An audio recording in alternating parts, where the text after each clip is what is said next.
Assalamualaikum warahmatullahi wabarakatuh. Saya Kantati Hadi Hanifah dari kelas 910 ingin memperkenalkan profesi impian saya sebagai akuntansi bidang analisis dan penasihat data. Profesi ini merupakan evolusi profesi akuntan yang memanfaatkan analisis data, teknologi, dan kecerdasan buatan untuk mengolah data mentah menjadi prediksi akurat dalam pengambilan keputusan. Berdasarkan dari beberapa website yang saya baca, dalam 6 tahun ke depan, profesi akuntansi akan mengalami transformasi. Berdasarkan perkembangan teknologi, profesi akuntan akan digantikan oleh Artificial Intelligence atau AI.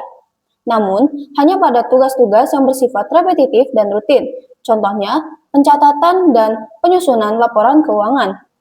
Hal itulah yang menyebabkan pekerjaan bagi manusia beralih menjadi tugas menganalisis yang lebih kompleks. Saya memilih profesi ini karena memiliki prospek kerja yang luas, stabil, dan pendapatan yang menjanjikan. Selain itu juga, ilmu akuntansi juga tidak hanya berguna dalam pekerjaan, namun dalam kehidupan sehari-hari. Contohnya, seperti mengelola pendapatan dengan tepat. Pendidikan formalnya yaitu, yang pertama, madrasah ibtidaiyah atau sekolah dasar, yang kedua, sekolah menengah pertama, yang ketiga, saya memilih sekolah menengah kejuruan dengan jurusan akuntansi, dan yang keempat, perguruan tinggi program pendidikan vokasi di Universitas Indonesia. Saya memilih jurusan Diploma 4 Akuntansi. Adapun pendidikan non-formal yang mungkin saya akan ambil, yang pertama adalah pelatihan analisis data bersertifikat yang diakui negara. Pelatihan ini fokus pada mengumpulkan, membersihkan, dan mengolah data secara akurat sebelum digunakan. Dan yang kedua, mengikuti kursus strategi bisnis dan penganggaran. Kursus ini mempelajari cara memprediksi masa depan keuangan perusahaan dan memberikan saran strategis tentang kemana perusahaan harus mengalokasikan modalnya. Dan yang ketiga, mengikuti pelatihan literasi AI dan otomasi akuntansi, serta kursus bahasa pemrograman. Di sini, kita akan mempelajari cara kerja AI saat mendeteksi kecurangan dalam transaksi, dan untuk bahasa pemrogramannya yaitu bahasa Python. Pemrograman ini memungkinkan kita untuk melakukan analisis prediktif dengan canggih. Kemudian, keterampilan yang dibutuhkan ada dua. Yang pertama hard skill, dan yang kedua soft skill.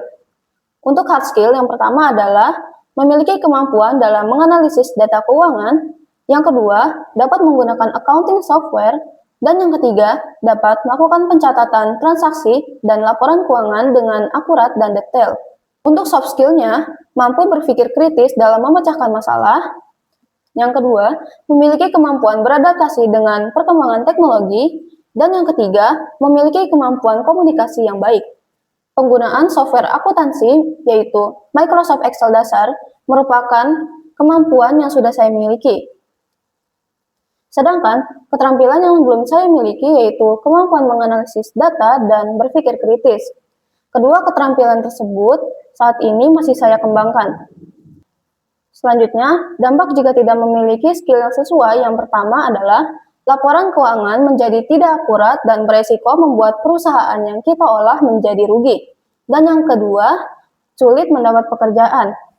Untuk manfaat bagi diri sendiri, yang pertama adalah mendapatkan penghasilan yang menjanjikan, yang kedua, dapat mengelola keuangan sehari-hari, dan yang ketiga, menjadi pribadi yang disiplin dan terstruktur. Sedangkan bagi masyarakat, yang pertama adalah menjamin transparansi keuangan, yang kedua, meningkatkan kualitas produk dan layanan, dan yang ketiga, mencegah kecurangan dan korupsi. Ketidaksukaan bukan berarti tiada manfaat. Terkadang, hal yang paling kita tidak suka adalah yang paling kita butuhkan untuk maju. Kutipan ini saya adaptasi dari pemikiran Ibu Sri Mulyani. Sekian perkenalan profesi akuntansi dari saya. Kurang lebihnya mohon maaf. Wassalamualaikum warahmatullahi wabarakatuh.